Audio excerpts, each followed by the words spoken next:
Hi guys, and welcome to another episode. What we have here today is another Amiga 500. It's not just an Amiga, it's my Amiga from the old days. Um, it was there sitting for quite a few years, and yeah, just thought I should clean it a bit and try to see if it still works. I'm pretty sure the extra memory has a battery leak or something, but we'll see. And yeah, overall the condition was great because it was mine from the 90s, and yeah, I want to restore it and do whatever I can to bring it back to life, play a couple of games, have fun, and record my attempts. So yeah, let's begin. And let's begin by removing the cover from underneath the machine. So what I'm worrying about most, apart from the dust, is the battery for the extra RAM that lays in here. But yeah, I'm pretty sure, I'm absolutely sure we have to replace the battery, and we hope there is no damage over there. But of course, on a second thought, yeah, I should do something with the dust because it's pretty dusty inside as well. Not just underneath the cover, but everywhere around the drive. You can see at the back of the motor there is dust everywhere. You can tell it's been sitting for many years, as I told you. But it was in a box. I don't know how this got in the first place. After so many years, nobody knows. Okay, here we have a Panasonic floppy drive. We'll see if this works still after all these years. I'm gonna dust off the whole thing and prepare the ground for some more serious restoration. And after removing the FCC regulations shield, the story goes on. There's dust everywhere, and I mean everywhere. I have to remove the drive as well. And now you can see the RAM expansion here. Here's the battery. It's always the first suspect, and I can see some corrosion on the crystal. So I was right. I have to clean it up with some vinegar, either vinegar or lemon. And the system boots up. No reason not to. Remember right that it was in a very good operational state by the time I boxed it and put it in the attic. So only minor things we should do today, or let's see. Yesterday I rushed to the store to get some batteries, a couple of those, and getting back now to the RAM expansion that we have here. I was pretty sure I'm going to be needing the battery. Here's the switch for putting it off and on state, and this is our suspect. I'm going to remove this battery after all these years. It's pretty much junk, and replace it with a new one. And the crystal down there needs a bit of cleaning, as I said. So yeah, I'm gonna deal with this in a moment. Now these batteries, and I have another one here from my other Amiga, my $3 Amiga. That's the clock circuit that we have here. I have to do the same thing, and what you can see about these batteries, the interesting thing is that they are nickel metal type of battery, and the chemical reaction that actually does the charging gives us some fluid, some leak on the positive pole, and that is because this chemical reaction happens there on the plus contact, right? So here we have the new ones. You cannot be wrong. It's 3.6 volts, same, about the same size no, it's the same size and about the same shape. You cannot be wrong, and it comes, of course, with these metallic contacts attached, always like this. You don't have to cut it, otherwise the battery will be useless after all. So we have one for this circuit from the other for the other Amiga, and another one for the RAM expansion of this Amiga we're gonna be working on today. There are many things you can read and find as for the battery replacement over the internet. Some guys have tried to replace those batteries with the lithium type. Well, this is not right, if you ask me. It is known that the lithium batteries like these ones over here can be found nowadays almost everywhere, from digital circuits, devices like remote controllers, cameras, even on PCBs from modern computers, right? But it's not the same. Although it might look the same or similar, there might be difference over efficiency, over cycle durability, even the I don't know if the chemical reaction at the positive electrode is similar or different. But in any case, since we have sensitive electronics here and we're talking about semiconductors and integrated circuits, I just have to suggest to use the original batteries from the original design, I mean. And it really requires a bit of soldering and a couple of minutes to desolder, like I did here, the old battery. Couple of soldering points and it's off, and then probably you have to clean the circuit underneath, and some corrosion from what escaped, the liquid that escaped on the sides, like this jumper here. I have to clean, and a couple of resistors on the side, and do this carefully and prepare the holes, and then just slide in the new battery. That will be all. So it's just a couple of minutes of your time, and it will give life to your Amiga for the last 5 years. Of course that depends, nobody can tell what is the actual lifespan of nickel metal battery, but if it's gonna be working, gonna play with it, I think it's gonna last for 5 years. My best guess is that it's gonna last for 5 years, and then we will deal with the other circuit, the clock, which apparently turns to be quite difficult, because by the time I raised the battery, the circuit board raised with it, so it came with it. So the copper came off, and I have to create some kind of bridge to put it back. The focus is not great, I know, but the thing is that the copper went off, and yeah, I have to put some wires and put it back. But again, this is going to be tricky because the soldering point goes under this OKI IC, the real-time clock calendar IC. I have to check from the battery,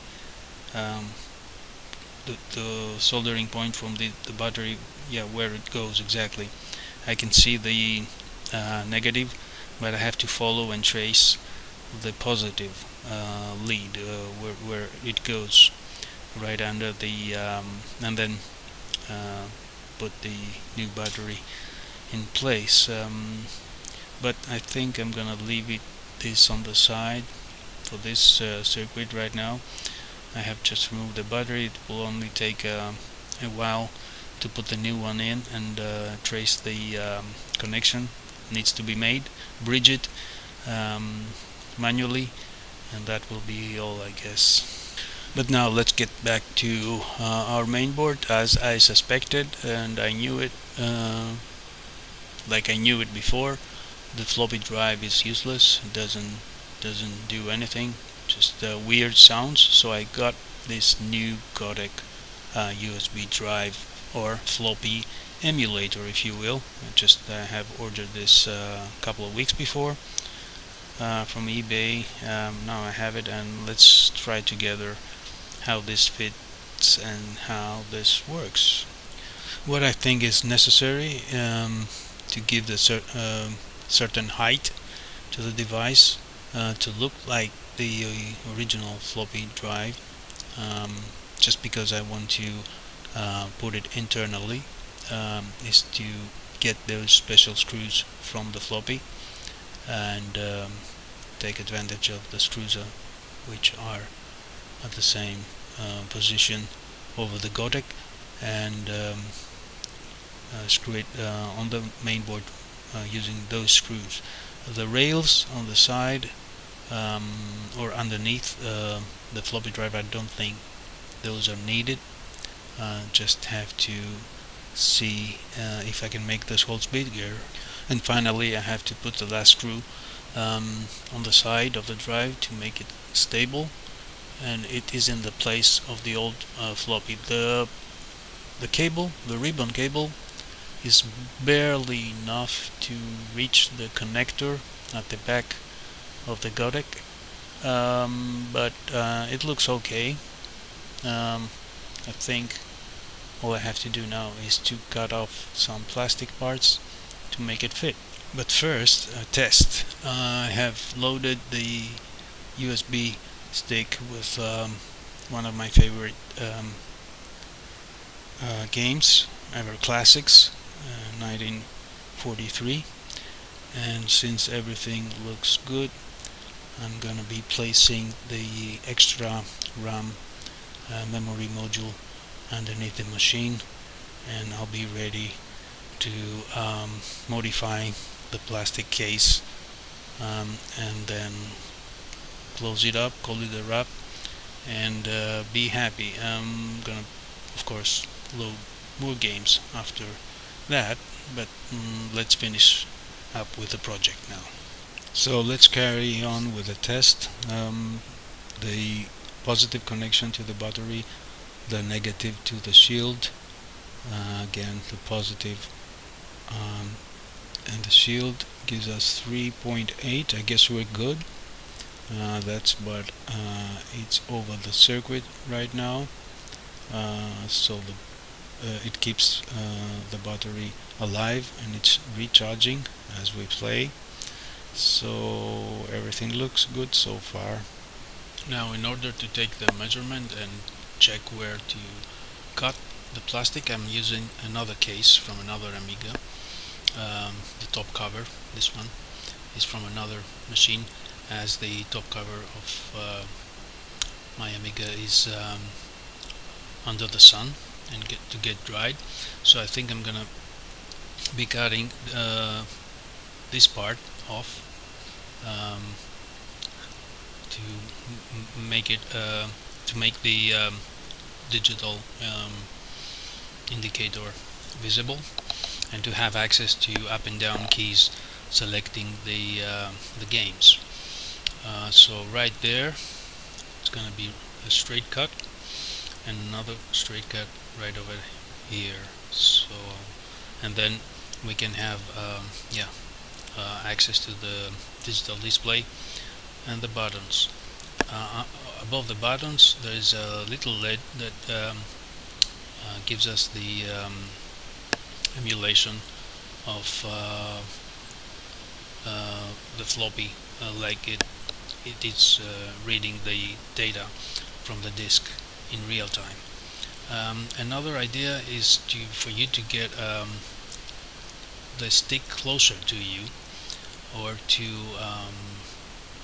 not to use the USB port on the GoTek all the time, is to use female to male USB cable, so you don't have to put the USB stick in and out all the time on the GoTek. I don't know how long this would last, but I think it's a better idea to use a male to female USB cable to do that. So you can place your USB stick onto the cable instead of the GoTek itself, like this. And as I said, it's better because you can have the cable closer to you and swap, possibly swap one or more USB sticks at the same time. So that's, I think it's a good idea. Yeah, that's the female side, and I think it's practical. So back to the casing. I'm going to be using a handsaw, a small handsaw like this one, I guess, and carefully cut off this part and that part, so this plastic in the middle goes off. This bigger saws like this one is for timber. I wouldn't suggest that. I will try to do the job with this little one, although it's gonna take longer, but it's gonna be perfect, I believe. Another little trick I do every time with the Amiga is to put this insulated piece of wire to hold the cables for the keyboard together onto the shield like this. And you don't have to do this, but I usually do this just to keep it neat. And then I'll be covering the Amiga. You'll see the result soon, and I think we are done for today. It's always a good thing to put the GoTek instead of the classic floppy drive. You have to remember though, the GoTek is not an SD card or something, so it cannot boot, or it cannot, it's better to say, load instantly. Instead, it's floppy emulator, right? So it emulates the floppy and follows the floppy speed.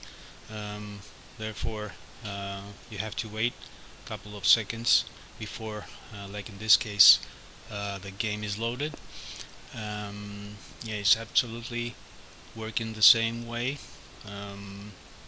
like the floppy, and it whatever comes up comes after some reading, exactly like how the floppy does it, right? So it's not instant, but it's fast enough and good enough to keep hundreds of games like this one, the Jetman, a variation of the jetpack. Everybody knows that this one jetpack from the ZX Spectrum era is my favorite. And yeah, I guess this is a great solution to restore your old Amigas, to get all your favorite games together on a single stick, and keep it for long times, for the years to come. Thanks for watching, guys. That was all for today. I hope you enjoyed. Hope you like this idea. I hope you can make it like this and restore your Amigas in such a way that it's gonna be lasting for long. Thanks, and remember, I'll be catching you soon with another video. Consider subscribing. I'll be there whenever there is time available. And yeah, see you soon.